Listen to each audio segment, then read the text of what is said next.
Hey, Steelers Nation, it's Joe Rocky from the Pittsburgh Syndicate. And today we're going to break down three things that happened from last night's Friday night practice out at Latrobe High School. Those three things are going to be the physicality that was shown and on display, the fact that the Steelers are really trying to avoid the sidelines on their downfield passing, and then also just the flat out size comparison because it's one of my favorite videos of Darnell Washington.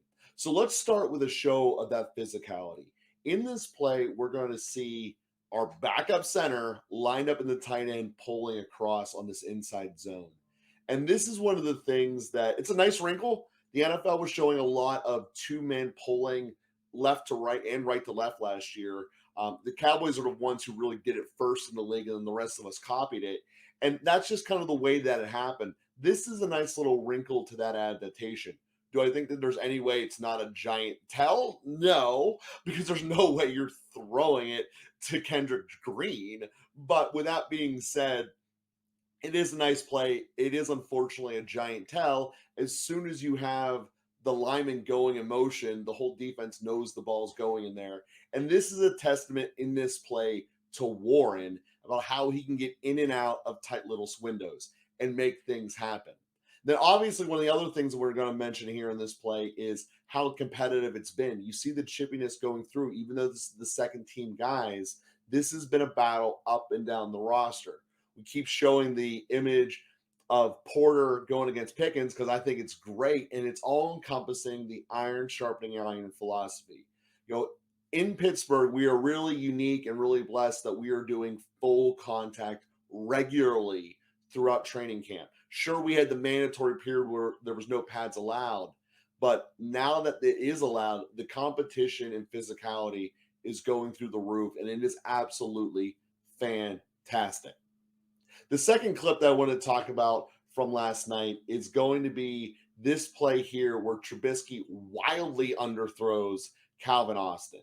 And yeah, I can spend all day about how that, but I'm just looking at the bright side. At least Trubisky kept the ball in bounds. And that's to me the bigger point of what's more important with this year's setup, assuming it will translate to the regular season.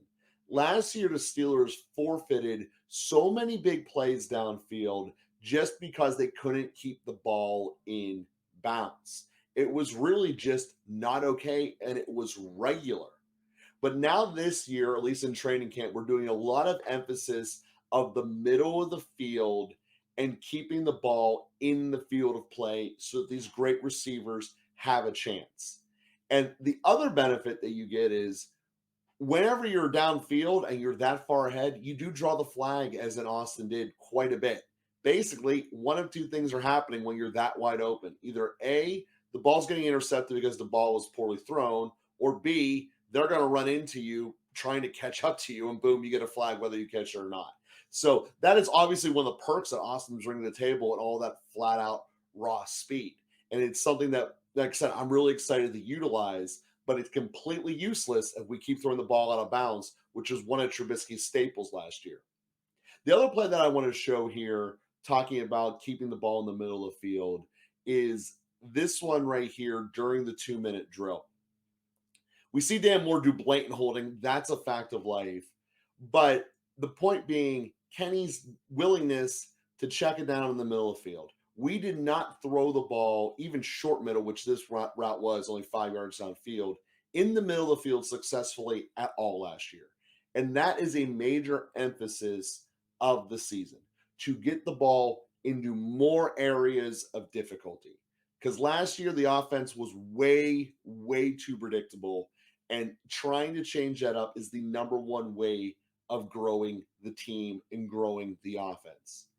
And the final clip here isn't really anything all that's impressive. It's just a one-on-one drill with Washington here on linebackers. But what I find amazing with it is we all read the stats. He's huge. He's massive, all that. To actually see it against an NFL linebacker is crazy. And it looks like one of these things where the Steelers obviously intentionally wanted to become more physical and larger this offseason. And Darnell Washington is essentially personifying that to the max. I mean, that is just an absolute going to be nightmare man to cover. And when you start combining these kind of freaky things we got going on our offense, George Pickens' hands are insanely good. Darnell Washington is insanely big, and Najee is very hard to tackle. It's an offense that, when distributed correctly and given to these freaks, it's a spot where they can be a very, very hard defense to match. And once again, it's not a defense, or it's not an offense, rather, that needs to be a top 10 offense in the league. It really doesn't, because the defense is so, so stacked. And I love the fact of where the Steelers have put themselves, that keep pushing themselves further and further in ways that the rest of the league is not. So, Steelers Nation, I'm really excited for where we're going. I think this is going to be an absolutely great season. And here we go, Steelers. Here we go.